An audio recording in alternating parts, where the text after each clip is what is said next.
Hey, what's up everybody, and welcome back to another episode of News Toast, where I give you all of the latest gaming news. And PlayStation broke a new record today with the PlayStation 4 and PS5. They actually put up some pretty insane numbers across both devices. It's extremely impressive pretty much entirely across the board. Their software has been majorly successful, especially with their first-party games, and I was almost shocked when I heard how well PlayStation Plus is doing. So stick around for all of that and some other PlayStation news alongside that. Also, another big acquisition was announced today as the industry continues to consolidate. This is definitely one of the bigger acquisitions that we've seen so far though, and it kind of brings up the topic of other key names looking for acquisitions such as Xbox. First though, let's go over some of the quick news, starting off with a new Nintendo Switch game that I think a lot of fans are really going to be excited about. Apex Legends officially has a release date for the Nintendo Switch. We've known for a while that Apex did have a planned Switch release for early 2021, but now we know as to exactly when you can play it. So mark your calendars for March 9th. That is a little bit later than I was expecting, but I have to say, the Switch is having a phenomenal first quarter of 2021. I mean, you have Bravely Default 2 coming later this month, then in March you have Apex Legends and Monster Hunter Rise, and then in April, you of course have the new Pokemon Snap. That right there is the one that I'm really looking forward to, but yeah, the Switch has a lot of high-profile games coming in the first couple months of the year. Apex, of course, is an extremely popular Battle Royale type game, and I think it will be a welcome addition to the Nintendo Switch. It's free to play, and I really think it adds some diversity to the Switch. There are so many things that this hybrid device does well, but I would like to see more multiplayer shooters like this come to the Switch. And if you are looking for games like that, as long as the performance for Apex holds up, this will immediately be one of its better shooters. And that was one part of this announcement that's very promising. The port of this game is being handled by none other than Panic Button. Nintendo fans are quickly coming to know them well because they have done a great job on porting several games to the Nintendo Switch. To name just a few, they've ported Wolfenstein, Warframe, and Doom Eternal, so this is great news to hear that they're the ones handling the Apex port. That does give me some confidence that this game will run well. Also, you might be happy to hear that they're also offering cross-play support, so this will have a big fan base from day one as you can play with other platforms. Again, Apex Legends will release on March 9th, so I hope you're looking forward to that. Moving on, I got some great news for virtual reality games, and that's because Saber has went on to sell 4 million units and has sold an additional 40 million songs from paid music packs. VR is often viewed as more of a niche product, which is what makes these numbers so incredible. Now, I do like virtual reality games and play them quite a bit, and it actually doesn't surprise me that Saber has went on to sell 4 million units even though virtual reality is still just a little bit smaller compared to other platforms. Of course, that's great for VR developers, and it shows that you can have a lot of success making VR games, but for this one in specific, this is a special game.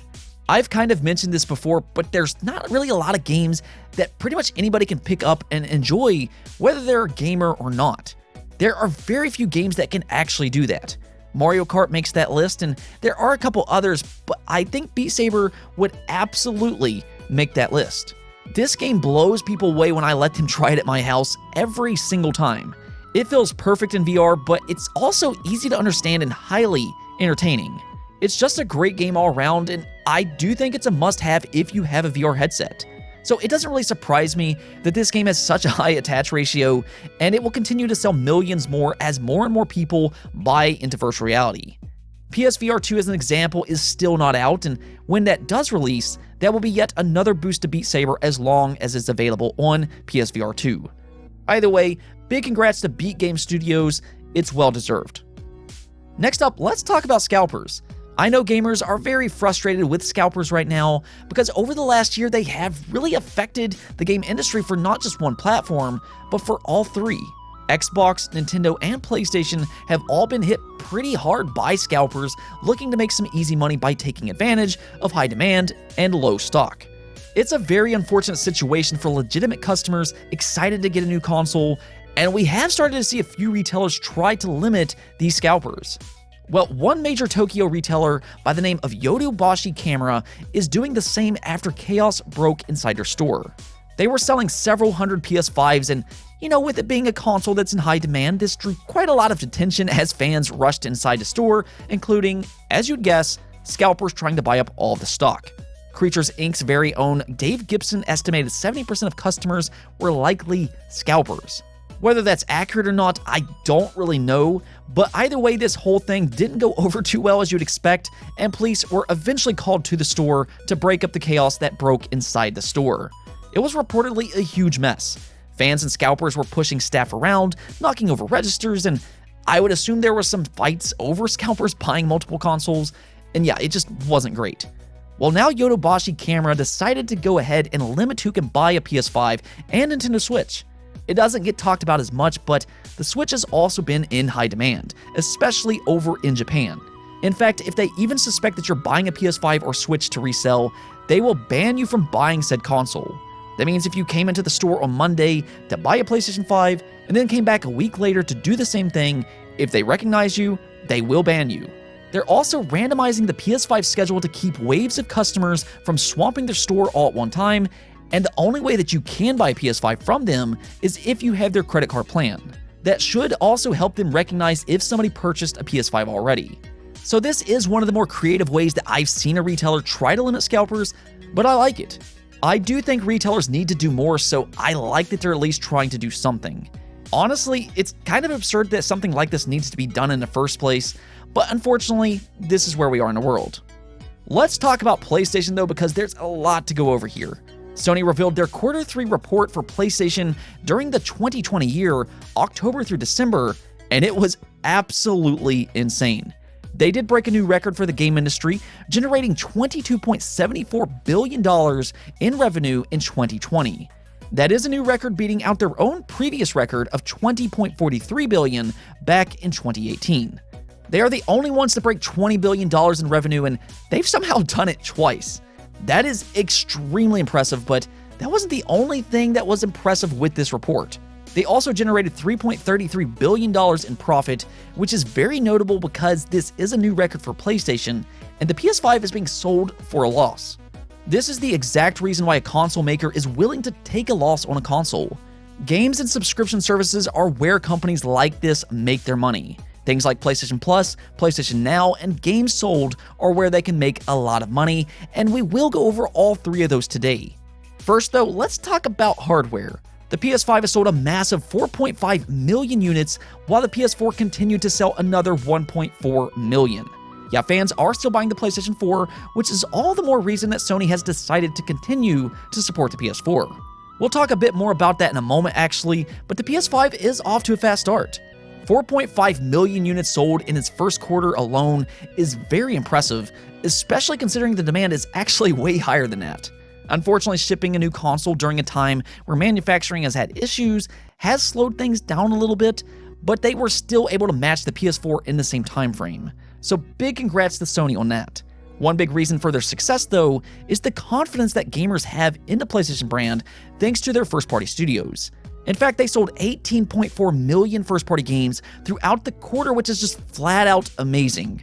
They did have some big releases such as Spider-Man Miles Morales, Demon's Souls, and Sackboy, but I'm sure plenty of older games sold a lot throughout this time frame as well. They did note that Spider-Man Miles Morales sold 4.1 million in just 2 months. It looks like they made the right call putting Miles Morales on the PS4 alongside the PS5. As I mentioned before, people are still buying the PS4, and there's already 100 plus million PS4s in the wild. It just makes sense to support both, but they did also say that Demon's Souls and Sackboy have done great as well since the launch of the PS5. Demon's Souls is a PlayStation 5 exclusive that is not available on the PS4, so I am curious to see its exact numbers, but I'm glad to hear it's doing well at the very least, and I think it will continue to rise as more customers buy the PS5.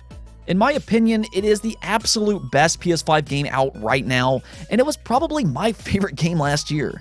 I rarely get platinum trophies in games, but I did in Demon's Souls because it was just so good. One of the more stunning things that they revealed today, though, was with PlayStation Plus. I've been very impressed by PlayStation Plus since the launch of the PS5, and they are being heavily rewarded for their efforts. They've now reached 47.4 million subscribers, and what's crazy is that 87% of all PlayStation 5s is subscribed to PlayStation Plus. Yeah, they're doing a great job with that service. They've been offering day one releases such as Bug Snacks, Control Ultimate Edition, and Destruction All-Stars, and there's been some other really good games as well. They also have PlayStation Plus collections, so I like what they've been doing with PlayStation Plus. I have to say though, big congrats to Sony on their success with PlayStation. They've built up a lot of goodwill among fans for years and years, and the results are pretty clear early on in the generation for the PS5. Now, while we're on the topic of PlayStation, they also announced the PlayStation Now lineup for the month of February.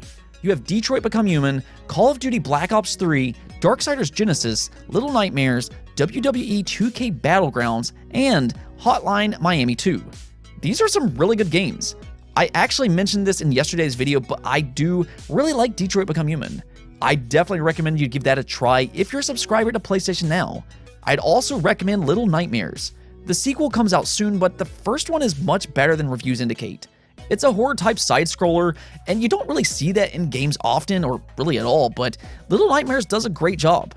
PlayStation Now, though, continues to improve, and I think this is an overall solid month. We have another big acquisition to talk about, though, and this one is coming from the Embracer Group, formerly known as THQ Nordic.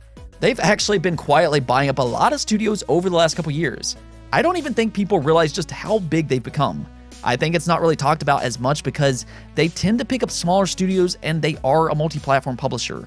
However, today, they certainly made the news as they bought another 3 studios.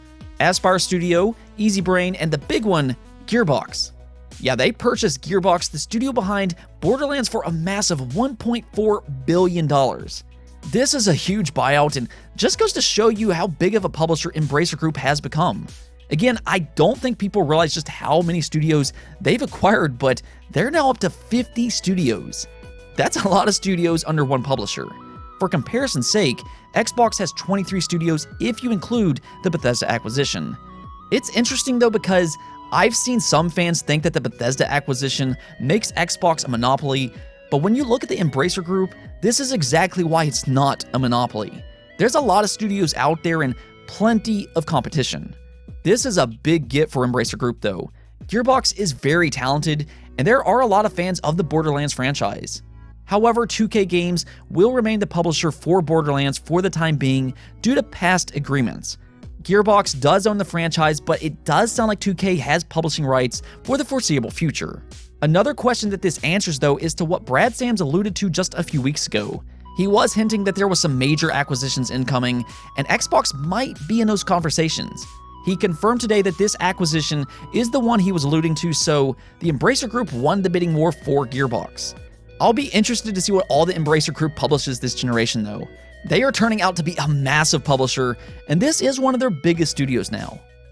On to our final topic though, the poll of the day. With recent news of Google shutting down their first-party studios for Google Stadia, I asked you all if you thought Google Stadia still posed a threat to the game industry, and 73% of you said no, gamers will never trust them again.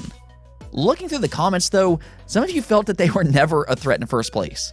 I do think that they were a threat because they are a huge organization that could have acquired some major studios.